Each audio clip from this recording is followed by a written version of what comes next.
6월 22일 중국 과기일보에 따르면 최근 중국 관영 매체가 샨샤댐 변형을 인정하고 수리부에서 홍수 방지 준비 작업에 들어갔다는 소문이 소셜 네트워크 서비스에서 퍼지고 있습니다. 현재 중국 세계 최대 규모의 샨샤댐은 홍수로 인하여 붕괴 위기에 처한 것은 사실입니다.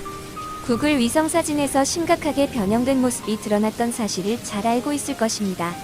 이번 대홍수로 중국의 대재난이 될 거라는 불길한 예측이 지속되었고 변형이 조만간 붕괴로 이어질 가능성이 높다는 것은 사실입니다. 샨샤댐 관리업체인 창강샨샤그룹은 샨샤댐 기초 부분에 약간 위치 이동이 있었다고 시인했습니다. 샨샤댐의 저수 용량이 175m로 홍수방지 제한 수위가 145m인데 6월 22일 현재 제한 수위를 넘어섰습니다. 현재 147m로 위험 수위를 넘었습니다. 저수량도 400억 톤인데 저수량이 넘지 않기 위해 대량 방류함으로 하류의 홍수로 힘들어하고 있는 실정입니다. 왕웨이로 박사는 댐의 구조적 취약성 때문에 붕괴 위험이 크다고 밝혔습니다. 블록이 균등하게 이동하지 않아 비틀림 현상이 일어나면 생기고 틈새가 커지면 댐 전체가 무너질 수 있다는 것입니다. 홍수로 저수량을 감당하기 힘들어 자구 블록 뒤틀림이 심하게 변형되고 있다고 했습니다. 샨샤댐 건설 전 전문가들이 가장 우려했던 건 산사태와 지진입니다. 이번 홍수로 많은 산사태가 일어났습니다. 중국 정부도 2010년에 댐 건설 후 산사태 위험에 노출된 곳은 5,386곳이며 이 중에서 97곳은 붕괴됐다고 밝힌 바 있습니다. 댐 건설을 추진했고 건설을 반대했던 황할리 전 청와대 교수는 댐 건설로 인근 지역이 파괴되고 결국 붕괴될 거라고 경고한 바 있습니다. 황할리 교수가 12가지 예언 중에 하나만 남아 있습니다. 시진핑 국가주석과 또 샨샤댐의 부담스럽긴 마찬가지입니다. 둘째, 샨샤댐 붕괴 시 피해 상황은 어떻게 될까요? 샨샤댐 붕괴 시 30분 만에 41만 2천 시에 도달하는데 20m 높이의 물결이 덮칠 수 있다고 합니다. 그리고 1100만 명이 사는 우한시에는 10시간 후에 도달하게 됩니다. 우한에도 홍수로 잠길 수 있다고 합니다. 우한은 코로나로 인하여 어려움을 많이 겪었는데 샨샤댐이 붕괴되면 엄청난 재난으로 될 것입니다. 하루가 지나면 833만 명이 사는 난징에 도달합니다. 이후에 상하이에도 홍수 피해를 입을 것입니다. 상하이는 중국의 최대 도시이자 단일 도시 기준 세계 최대 인구 도시로 2632만 명입니다. 상하이는 중국의 4대 직할시 가운데 하나이자 경제도시의 타이틀을 거머쥐고 있는 대도시로 샨샤댐으로 인해 피해를 본다면 중국 경제에게 엄청난 타격이 될 것입니다. 통계에 의하면 중국 경제의 40%가 피해를 입을 것이며 5억 명에서 6억 명이 피해를 입을 수 있다고 합니다. 중국도 엄청난 피해를 입지만 한국도 큰 피해를 입을 수 있습니다.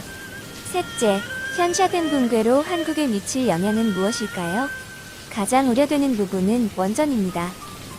한국원자력안전기술원에 따르면 샨샤댐이 붕괴되면 이틀 만에 중국 원자력 발전소에 사고 발생할 수 있다고 합니다. 이후 3일이면 편서풍으로 한국 전역에 영향을 미칠 가능성에 대해 경고하였습니다. 문제는 중국의 원전 대부분이 중국 동해안에 66기가 집중되고 있다는 점입니다. 중국 원전에서 방사능 유출 사고가 발생할 경우 큰 피해를 입힐 가능성이 높다고 합니다. 게다가 중국 원전은 원전 사고가 나면 편서풍과 해류를 타고 방사능 오염 물질이 한반도에 유입됩니다. 방사능 오염 물질은 대부분 바람이나 해류를 타고 3일 안에 방사성 물질이 한반도 상공에 도달합니다. 바다뿐만 아니라 공기로도 유입될 것입니다. 그래서 저는 샨샤댐 붕괴가 한국에도 엄청난 피해를 줄 수 있다고 방송하게 된 것입니다. 중국은 원자력 발전소를 대폭 늘리고 있는 추세입니다. 문제는 중국의 원자력 발전소는 동부 해안 지역에 밀집해 있다는 사실입니다. 만약에 샨샤댐이 붕괴될 경우 원전 사고로 후쿠시마처럼 방사능 누출이 되면 한국이 직접 피해를 받게 됩니다. 첫째, 샨샤댐 하류에 건설된 중국의 원전은 얼마나 될까요? 2018년 기준 동부 해안에 위치한 가동 중인 원자력 발전소 원자로는 47기에 달합니다. 동부 해안선은 지금도 여러 개의 발전소가 건설 중입니다. 이 원전을 통해 신규로 가동될 원자로도 18기에 달한다고 합니다. 중국 핵공업그룹의 집계에 따르면 현재 건설 중인 원전 규모는 세계 최대입니다.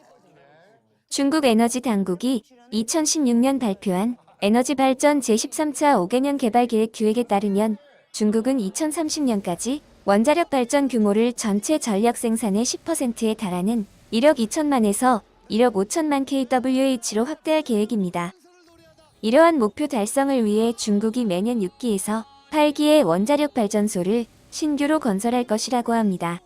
중국 정부의 원전 굴기 정책에 우리나라를 비롯한 전 세계는 줄곧 우려를 표명하고 있습니다. 러시아의 체르노빌과 일본의 후쿠시마 원전 사고를 통해 경험했듯이 원전 사고로 인한 피해가 엄청나기 때문이죠. 특히 중국 대부분 원전이 동부 해안에 밀집된 만큼 일단 원전 사고가 발생하면 우리나라가 가장 큰 피해를 입을 가능성이 크다는 사실입니다. 문재인 정부는 이런 사실을 감추고 싶어하고 알리지 않는 것이 현실입니다. 둘째, 원전 사고가 날 경우 방사능 핵폐기물 처리 가능할까요? 중국은 세계 최고의 핵폐기물 재활용 기술을 보유하고 있다고 주장합니다. 자체 개발한 치밍싱 2호로 핵연료 사용 효율을 극대화하고 방사성 폐기물의 재활용이 가능하다는 것이 중국의 주장이죠. 그러나 현재까지는 폐기물을 완벽히 안전하게 재활용하는 것이 사실상 불가능하다는 것이 핵 전문가들의 보편적 견해입니다. 정상적인 상태에서도 방사능 폐기물을 처리하기도 어려운데 만약 원전 사고가 날 경우에는 한국이 피해를 볼 수 있습니다. 셋째, 문재인 정부가 탈원전하면서 기술이 중국으로 흘러들어갔을까요? 우리나라는 안정성을 이유로 탈원전을 추진하고 있는 것과 달리 중국은 원자력 발전 기금으로 엄청나게 원전을 건설하고 있습니다. 이러한 배경에는 문재인 정부의 탈원전 정책으로 한국형 원자로 핵심 기술이 줄줄이 해외로 유출되고 있는 것으로 알려졌습니다. 전문가들은 2017년 6월 탈원전 선언으로 경수로 설계 관련 핵심 기술이 빠져나간 것으로 국정원이 포착한 것으로 알려졌습니다. 문재인 정부는 해외로 이적한 한수원 전직 간부 등이 여러 나라에 넘긴 것으로 보고 있다고 하였습니다. 해외로 유출된 것으로 의심받는 경수로 설계 기술은 세계 최고의 경쟁력을 갖춘 것으로 평가되는 4기의 원전 역시 모두 이 모델입니다. 원전 산업 생태계가 급속히 붕괴되고 전문 인력들이 해외로 내몰리면서 이런 상황이 빚어졌다는 이야기가 나오고 있습니다.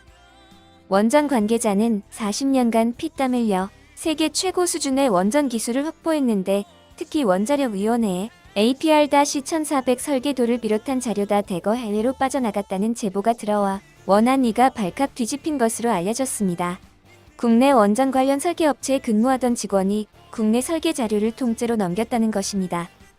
문재인 정부가 탈원전을 외치면서 핵심 기술 전문가들이 중국, 아랍에미레이트 등으로 기술을 빼돌렸다고 의심을 받고 있습니다. 한국은 탈원전을 외치면서 전기료 인상을 부추기고 있는데 중국은 한국형 원전 기술을 도입하여 전기료를 줄이려고 하고 있습니다. 중국은 원전 굴기를 과감히 추진하고 있습니다. 한국의 유능한 인재들이 중국 원자력 발전소 건설을 돕는 것으로 보고 있습니다. 안타깝게도 샨샤댐이 붕괴하면 원전 방사능 피해는 한국이 고스란히 받게 될 것 같습니다. 부메랑이 되어 한국 국민들만 피해를 입을 가능성이 매우 높습니다. 방사능 유출은 상공과 바다에 유입되어 오랫동안 고통을 받을 것입니다. 요약 정리해볼까요? 문재인 정부는 탈원전 정책으로 유능한 기술자와 설계도가 해외로 빠져나간 것이 포착되었습니다.